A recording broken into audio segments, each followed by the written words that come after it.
ହରେ କୃଷ୍ଣ ହରେ। ଏଇନା କିଏ ଗୋଟେ ଫୋନ କଲାଣି। ହଁ ହ୍ୟାଲୋ। ଆରେ ତମେ ଏତେ ତନ୍ଦରା ହେଇଗଲେ ହବ କି?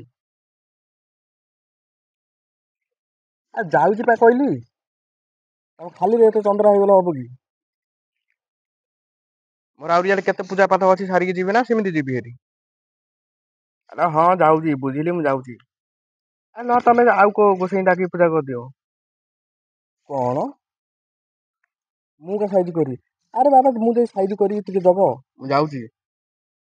ମୋର ଇଆଡେ ଆହୁରି କେତେ ରାଓ ବାବୁର ଘର ପଡିଛି। ବାଡିଆ ପୁଅର ଘର ପଡିଛି ସାହୁ ବାବୁର ଘର ପଡିଛି ସେଠିକି ମୁଁ ସାରିକି ଯିବି ନା ନାଇଁ। ହଁ। ଆ ମୁଁ କଣ ଏରୋପ୍ଲେନ ଧରିଛି ନା କଣ ବସ ତ ଜଗିଛି ବସ ଆଇଲେ ଯିବି ତ ବସିକି। ହଁ ହଁ।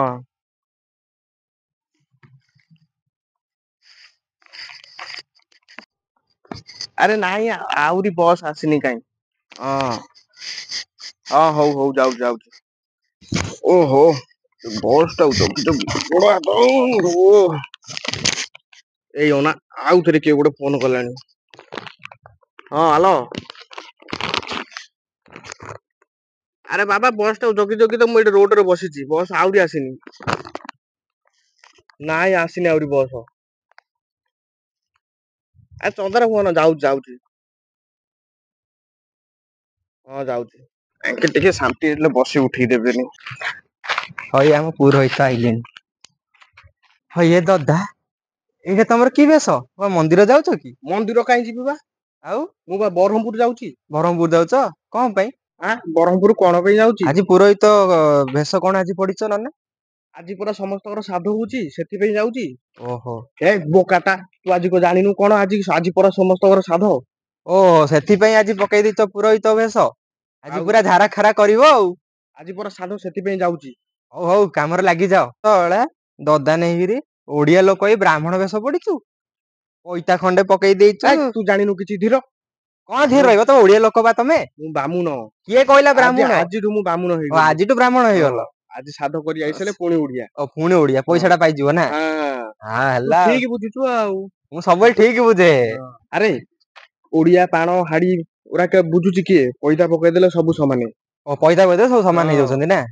ଆ ଚାଲ ଯିବା କୋଉଠି ଚାଲେ ଏଇଠି ଦେଖେ ସେଇଠି ଗୋଟେ ଲୋକ ବଇଚି ତା ପାଖକୁ ଯିବା ପଚାରିବାକୁ ଯିବା କି? କଣ ପଚାରିବ?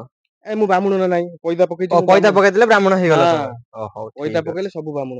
ଓହୋ ଆଉ ଏ ଢାଳ ଧରିଛି କଣ ଖାଲିରେ ଧରିଛି ନା କଣ ଢାଳ ଭସ୍ମ କରିଦବ ଢାଳରେ ନା। ଏ ଖାଲି ଢାଳ ଧରିଛି ଭସ୍ମ କରିଦେଇ ନା କଣ ଦେଖୁ କି ପାଣି ଧରିନି ନହ ତତେ ଭସ୍ମ କରିଦେଇଥାନ୍ତି ମତେ ଭସ୍ମ ଏଇ ଠିଆ ଠିଆରେ ଭସ୍ମ ତମେ ସିନା ମୋର ଚିତା କାଟିଦେଲ ଆଉ ହଁ। କାହାର କାଟି ପାରିବ। ଏବେ ଯିବି ପରା ସାଧ କରିବି ଦେଖୁ ଓ 4 ତାଙ୍କ ନମ୍ବର ଚିତା ଟା କାଟିକି ଚିତା ଆସିବ କାଟିକି ନା। ଆସିବି ଓ ହଁ ଏତେ ବିଜି ନା ମୋର ସିଆଡେ ବସ ଆସିଲାଣି ମୁଁ ଯାଉଛି। ଏଇ ଦାଦା ଶୁଣୁ ଦାଦା ଶୁଣୁ ବା। କଣ ହେଲା ତତେ କେଇଥର କହିଲେଣି ତୁ ପଛ ଆଡୁ ଡାକିବୁନି ଆରେ ବୋଲି। ଭଲ କଥାଟା କହୁଛନ୍ତି ଯେତିକି ଚିତା କାଟିକି ଆସିବୁ ତା ତୋର ଅଧା ମୋର ଅଧା। ଏଇ କି କଥା କହୁଛୁ ଚିତା କାଟିବା ତ ଯାଉଛୁ ନାଇଁ ଅଧା ଦବୁନି ଦବୁ। ମୁଁ ଆଣିବି ମୋ ପିଲା ଜଗିଛି ସିଆଡେ ମୋର ତୋର ପିଲା କେତେଟା ପିଲା ମ ମୋ 4ଟା ପିଲା। 4ଟା ପିଲା କଣ ପୁତୁରା ତ ପିଲା ଗଣିବି ଯାଇକି। ହଉ ଯାଇ ମୋ ପିଲା ଗଣେ ସିଆଡେ ହେଲା। ହଉ ତୁ ଯା। ଆଜ୍ଞା ଦେଖିପାରୁଥିବେ ଏମିତିଆ ଚିତା କଟା ନନା ଗୋଟେ ସାବଧାନ ରୁହନ୍ତୁ ଆପଣ ମାନେ ବ୍ରହ୍ମପୁରରେ ବହୁତ ଏମିତି ନନା ଅଛନ୍ତି। ଯିଏ ଏମିତି ଲୋକଙ୍କ ଦେଇ ଚିତା କାଟୁଛନ୍ତି। ଆଜ୍ଞା ନମସ୍କାର ଆଜ୍ଞା। ନମସ୍କାର।